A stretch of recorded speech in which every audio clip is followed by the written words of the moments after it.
नमस्कार दोस्तों, स्वागत है आपका हमारे YouTube चैनल ज्ञान गंगा में। प्रिय दर्शकों, आपका अपने चैनल में स्वागत करते हैं। दोस्तों, आज मैं आपके लिए एक ऐसी कहानी, एक ऐसा प्रसंग लेकर आया हूं जो काफ़ी अच्छा है और इस कहानी को सुनकर आप काफ़ी रोमांचक भी होंगे और काफ़ी आश्चर्यचकित भी होंगे कि ऐसा भी हो सकता है। तो दोस्तों, ये एक टिटहरी पंछी की कहानी है। वेद पुराण शास्त्रों से ली गई कहानी है, कोई मनगढ़ंत कहानी नहीं है। काफ़ी लोग कहते हैं कि हमारी कहानियाँ मनगढ़ंत हैं। दोस्तों, हमारी कहानियाँ मनगढ़ंत नहीं होती हैं। हमारी कहानियाँ वेद पुराण शास्त्रों से ली गई कहानियाँ होती हैं।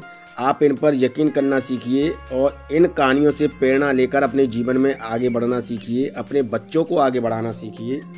दोस्तों, अगर आप हमारे चैनल पर नए मेहमान दर्शक बनकर आए हैं तो आप हमारे चैनल को सब्सक्राइब कीजिए, बेल आइकन को प्रेस कीजिए ताकि आने वाली वीडियो का नोटिफिकेशन सबसे पहले आपको मिले और आप उस कहानी का, उस वीडियो का पूरा भरपूर फ़ायदा उठा सकें और ज्ञानवर्धक बातें आप हमारे वीडियो से सीख सकें।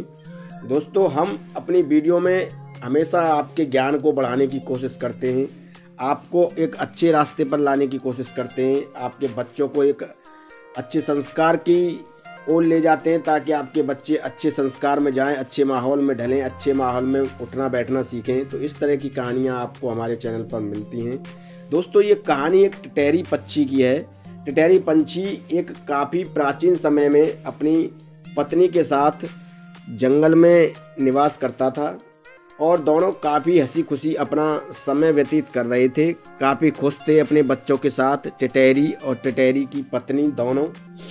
अब एक दिन टिटहरी अपनी पत्नी से कहता है, टिटहरी की पत्नी जो है वो अपने पति से कहती है कि तुम ऐसा करो, टिटहरा के कहीं से खाने का बंदोबस्त करके लाओ और मैं अंडों पर बैठी हूँ और तुम दूर दूर तक जाओ और भोजन का प्रबंध करके लाओ।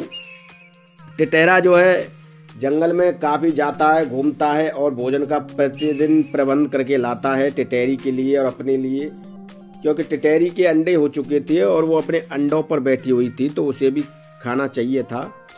तो टिटहरी से एक दिन टिटहरा कहता है कि टिटहरी, मैं काफ़ी परेशान रहता हूँ और अकेला मैं इतने खाने का प्रबंध नहीं कर सकता, तुम ऐसा करो, मेरे साथ चला करो, तो हम दोनों काफ़ी अच्छा खाने का प्रबंध करके लाएंगे और जब हम खाने का प्रबंध करके लाएंगे तो अपने बच्चों के लिए भी लेकर आएंगे, क्योंकि हमारे बच्चों को भी अब प्रतिदिन खाना चाहिएगा। जब अंडों से हमारे बच्चे बाहर निकल आएंगे तो हमारे बच्चों के लिए भी खाना चाहिए।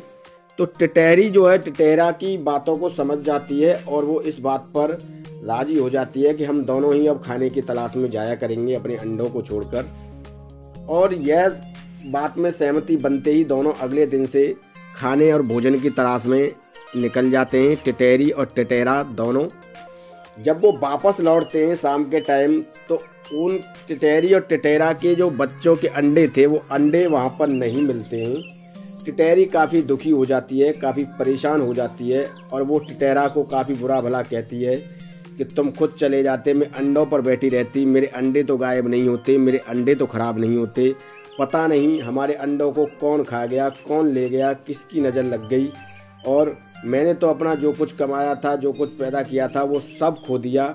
इस तरीके से वो रुदन मचाती है और विलाप करती है टिटहरी, जो कि टिटहरा की पत्नी थी, उन बच्चों की माँ थी, वो जो अंडे थे वो टिटहरी पंछी के थे। तो दोस्तों, टिटहरी पंछी काफ़ी मायूस और काफ़ी परेशान हो जाती है।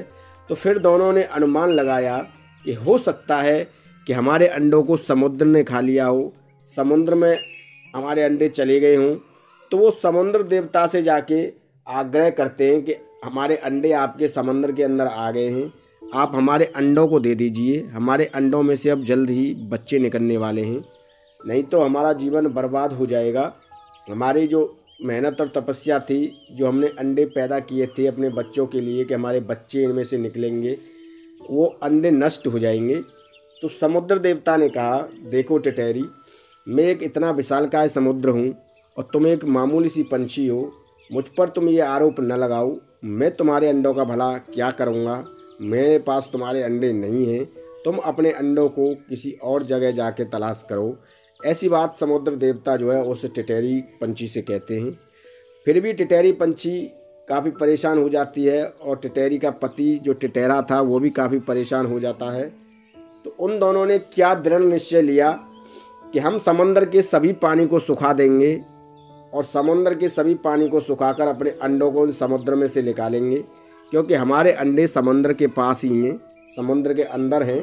ऐसा वो जो है टिटैरा और टिटैरी दृढ़ निश्चय करते हैं और अपनी चोंच से उस समुद्र में से पानी निकालने लग जाते हैं। पर प्रिय दर्शकों, पानी तो इतना ज़्यादा था समुद्र में कि वो कभी सूख ही नहीं सकता था। वो जितना पानी निकालते उतना पानी और बढ़ जाता, जितना निकालते उतना और बढ़ जाता। इस तरीके से समुद्र में से वो पानी निकलता ही नहीं था। अब टिटैरा और टिटैरा की पत्नी जो थी काफ़ी परेशान हो गए कि अब इस पानी को हम कैसे निकालें, और ये पानी जब तक नहीं निकलेगा, जब तक हमारे अंडे नहीं दिखेंगे, और हमारे अंडे नहीं दिखेंगे तो हमारे बच्चों का जन्म कैसे होगा। हमारी तो पूरी मेहनत बर्बाद हो गई, अब हम करें तो क्या करें। इस तरीके से जो है रुदन मचाती है टिटैरी। टिटैरा जो है टिटैरी को किसी तरीके से शांत करता है, समझाता है, बुझाता है, कहता है कोई बात नहीं, मेहनत करेंगे, प्रयास करेंगे, समुद्र में से पानी को निकालेंगे और अपने अंडों को वापस लाएंगे। तो इस तरीके से टिटैरा जो है टिटैरी रोज़ प्रयास करते हैं पानी निकालने का, पर पानी नहीं निकलता है।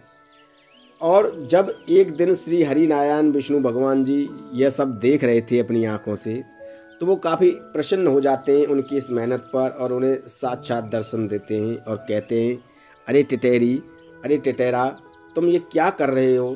तुम जानते नहीं समुद्र इतना विशालकाय है और इस समुद्र को तुम कैसे सुखा सकते हो।